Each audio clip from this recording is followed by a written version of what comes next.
So today we're going to be going over 12 fragrances that I will purchase for the rest of my life. That's assuming they don't get discontinued, and that's a pretty strong possibility, I guess. But the idea behind this video is I like each of these so much that every time I run through a bottle, I'll immediately have another one ordered without thinking twice. It's safe to say there are a lot of fragrances in my collection that if it were to get broken or I were to wear through the whole thing, I would maybe be like, do I really need another bottle? Probably not. But these 12 here are ones I'll for sure pick up another bottle of whenever I run out or if I were to drop it, which I do pretty often. 12 fragrances total, 2 niche in here to kind of change it up. Let's get right into it. First up, we have L'Homme Le Parfum. So this is an amberwood, geranium, citrusy, kind of sweet tonka bean scent.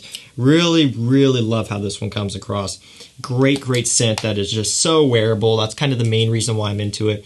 Is the versatility behind this one is incredible, but it also has a nice clean smell to it. It's a little bit playful. It's a little bit polished and well put together. It strikes a nice balance. It's a great dumb reach for the warmer weather, and it's one that can be picked up for a bit less than a lot of the other L'Homme and La Nuit de L'Homme flankers. I love this stuff a lot. At first, I didn't think I was going to be into it, but as I've spent more and more time with it, it's one that I really enjoy. And if I were to run through this bottle, I would definitely pick up another one. Next up, we have Givenchy Very Irresistible Fresh Attitude. Pretty cool looking bottle, right? So the original Very Irresistible, I believe, is discontinued, but this Fresh Attitude flanker is one that can be picked up still, like on FragranceNet. It has notes of coffee, mint, grapefruit, I believe bergamot. It's kind of citrusy, clean, and fresh green, but with a little bit of a coffee sweetness. It's a really unique scent. I find it to be very pleasant and just kind of a change of pace for me. So obviously this was meant to be a fresh counterpart to the original Very Irresistible, which unfortunately I do not own. It's just hard to get a bottle without spending a lot of money these days. But taking that one out of the equation and just focusing on this one, it's a really nice scent. It's not a whole lot of money. It is something a little bit different. It's something that can change it up, and it's just another really great dumb reach, pleasant fragrance to wear in the summertime. This is a small bottle. It's a 50 ml. I could burn through this. I tend to spray this one heavier when I do apply it in the summertime, and so it could probably go pretty quick. If I do run through a bottle, I'm definitely grabbing another one. Don't sleep on this one. Give it a shot. It's not talked about too much, but in my opinion, it's really nice. Up next, we have one of the 2 niche fragrances in this video, Parfums de Marly Layton. Had to do it, had to include it because I can't live without this stuff. Apple, vanilla, and lavender are just some of the notes in here. Now, I could have put this, I could have put Carlisle, I could have put, Hobdon from Parfums de Marly. I wanted to pick one and kind of just went with this one because it was, quite frankly, the easiest. But any of those are ones that I would definitely pick up if I were to run through it or shatter a bottle, which these bottles are pretty heavy duty. So if you were to drop one, it's a lot of weight going down. So if you have, hardwood floors or tile in the area where you keep your fragrances, be careful. I mean, just the cap alone adds enough weight to it to really send this thing flying. Ask me how I know. Luckily for me, I have carpet in here, so that works out really well. It's a great scent. Another sexy one for fall and winter time. It's one of those scents where I didn't fully appreciate it at first when I smelled it. I didn't quite understand the hype. I thought it was a bit overhyped, really, when I first smelled it. But now, even still, as I've experienced it a lot more, as I've worn it quite a bit, each time I spray it again, I fall more and more in love with it. It's like it just keeps getting better with age. I don't know, there's just something about this stuff that captivates me each time. It's almost like I fall in love with it more. It's almost like it gets more rich, more unique, more full-bodied each time I spray it. It's one of those fragrances that will keep you hooked for a long time. It's an investment for sure because it is pricey, but it's a worthwhile investment. You can really get your use out of this one. It's going to be pleasing to the people around you. It's a great performer, and for me, always have a bottle. Next up, we have Versace Dylan Blue. So for me, versatility is an important part of just my fragrance collection and just what I wear. A lot of times, believe it or not, I don't want to sit down and plan out. I mean, I have so many fragrances, right?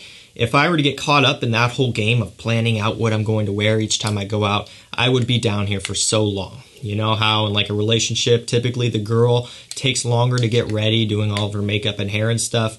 That would be me, but instead of getting ready like that, I would be down here for an hour choosing my fragrance and making us late. I don't want to do that. I don't have desire to do that.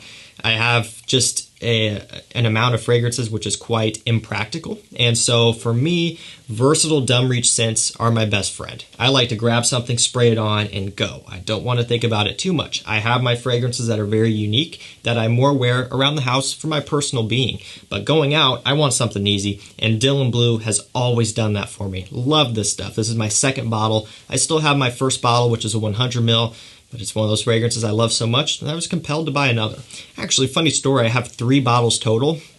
I got a really good deal on a tester with cap, and I stuck that one in my car. So it's always in there. Yes, you're not supposed to keep fragrances in your car, but I don't care. It was $40 or so. It's going to go bad at some point, but do you know how many times that's came in handy when I forgot a fragrance? It's worth it for me. Love Dylan Blue. Will always have probably multiple bottles of this stuff. Next up, a fragrance that really helped to kick off my passion for this. You know, I started out with the aquatics, and once this one was getting hype and I checked it out, it really opened up my eyes and it kind of exposed me to a different side of the fragrance world from Dolce & Gabbana. It's the One Eau de Parfum. Very sentimental, very special for me. Again, part of me thinks that without this one, maybe I wouldn't have gotten into the hobby to this extent where I would be having this channel. You know, there's a lot of fragrances that have come down the pipeline for me that have just, you know, really changed how I look at things. And this is one of them. Absolutely stunning. I've said it before, I'll say it again. This and La Nuit de l'Homme are 2 of the best date fragrances for men that have ever been created, in my opinion. And they still hold up. Still love to wear this one in an evening on a date. I like to wear it to bed. I have an abundance of this stuff. This is not my only bottle. As you can see, it's very pathetic. I will always have a bottle. I will always buy one. If I were to run out or shatter one of them, I'll buy another one. Absolutely love this stuff. This is another fragrance I would stash around, maybe keep one in the car, keep one random parts of the house just to have in case I need it really quick or something heading out the door. Just one of those fragrances that for me, absolutely love it. Will always, always have this stuff. Next up, we have Bentley For Men Absolute, Cedarwood Papyrus, and Pink Pepper are some of the main notes. I knew I had it, but I was having a little bit of a mental block there. Very woody, very dry, very spicy. That's what this one's about. Very masculine. So if you're not into the bubblegummy side of things, you're going to love this stuff. It's a nice change of pace for what's being put out these days. Not that this is new, but if you're getting fed up with all the bubblegummy sweet fragrances being put out, you can go back a few years and pick this one up and you're going to love it. I really like it. The opening is very nice and spicy. It really catches your attention. I find it to be a little bit alcoholic, boozy. Even though there's no boozy note in here, there's almost like a nice whiskey, stringent, alcoholic note that it opens up with. It dissipates pretty quick, and it's probably the alcohol from the fragrance itself, but it's almost like the way that mixes with the woods. It almost gives a boozy sweetness up top. Love this fragrance from opening to dry down. It's affordable, it's a strong scent, it's very confident, it's very masculine, and I will always have a bottle of this stuff. Absolutely incredible. Next up, we have Givenchy Gentleman Cologne. So this is, you know, them following the trend and releasing a cologne or a fresh flanker like basically every designer and somewhat niche brand does. Bergamot, iris, and petitgrain are some of the main notes. It's fresh, it's citrusy, it's a little bit powdery, a little bit sweet from the iris, but that's not a main player necessarily. It's an iris of the fresher variety, so don't be too worried about it there. It blends with everything else going on. There's some mild woods, a little bit of a floral component, and a good amount of musk here in the base, so it's balanced out really well. I remember being relatively pumped up when I saw this one announced, you know, taking a look at the note breakdown. When I got it in, I remember just being really impressed. I was like, wow, there's something about this that is different. They've managed to capture something that doesn't smell like everything else. And it still rings true to this day. I love this one for a nice spring, early summer day, kind of like when everything is coming back to life. You know, you're just starting to get into the warm weather after a long, cold freeze. That's kind of what this one reminds me of. It's a nice, classy, fresh scent for summertime, one that I will always own a bottle of. Next up, another fragrance that is very special to me, another one that really kind of showed me what was out there and showed me that there was more to just blue, fresh fragrances, more to the Nautica Blue types and the Axe body sprays, you know, that sort of thing. This is something that is unlike any of those and really quite unique for me. Yves Saint Laurent L'Homme. Ginger, lemon, and tonka bean are some of the notes. This is the ultimate gentleman's fragrance for me. Almost has like an apple smell. I've got to spray it. This brings back just some of the best memories back when I was first starting out, back when I was much younger and didn't have any responsibilities and wasn't an adult then. So it's really just a nice special fragrance for me.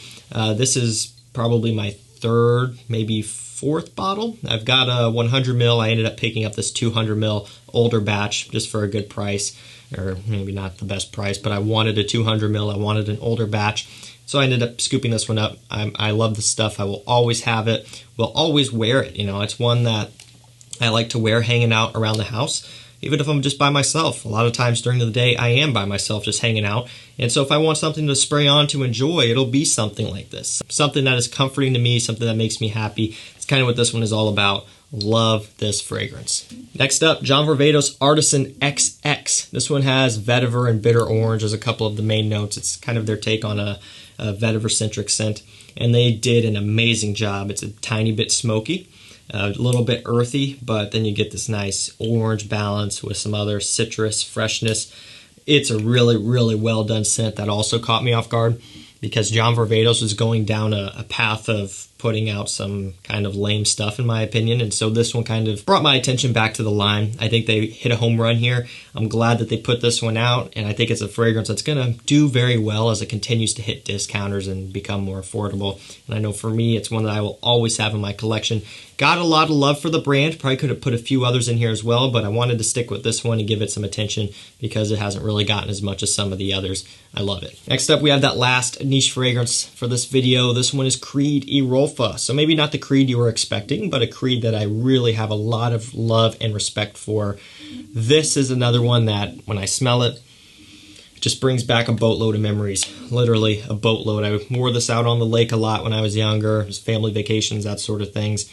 Love this scent. It's, for me, just one of the most unique and special marine fragrances out there. Not necessarily aquatic, more so marine. And I say that because it doesn't have like a watery note, sea notes in here. It's using a lot of ambergris, which kind of gives off a marine smell. And you get a whole lot of melon, lemon, bergamot, citrus, everything. If you look at the note breakdown, it's pretty extensive and there's a lot going on. I mean, there's lime in here as well. There's so many that I'm missing, but it's one of those fragrances that smells great. Smells like the salty ocean air. It smells like you're sailing on an expensive yacht, smelling the air as you're standing out there. It's really what it is, man. Very luxurious, very special to me. One that I will always have a bottle of. This is an old bottle. What's the batch? 1101, 2011.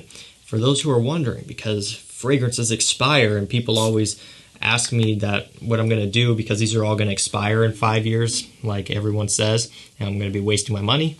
2011, and this still smells divine. It's all about how you store them. Keep them out of an area that fluctuates in temperature. Keep them out of direct sunlight. No, these lights on for 20 minutes a day are not going to hurt these. Just be smart about it. You know, if you have stuff that you really like and you want to keep it good, just keep it in a box, keep it in an area where it stays relatively cool and doesn't change in temperature, and you're going to be good. Don't stress about the expiration thing. Would it surprise you if brands told you that stuff expired in 5 years so you buy another one?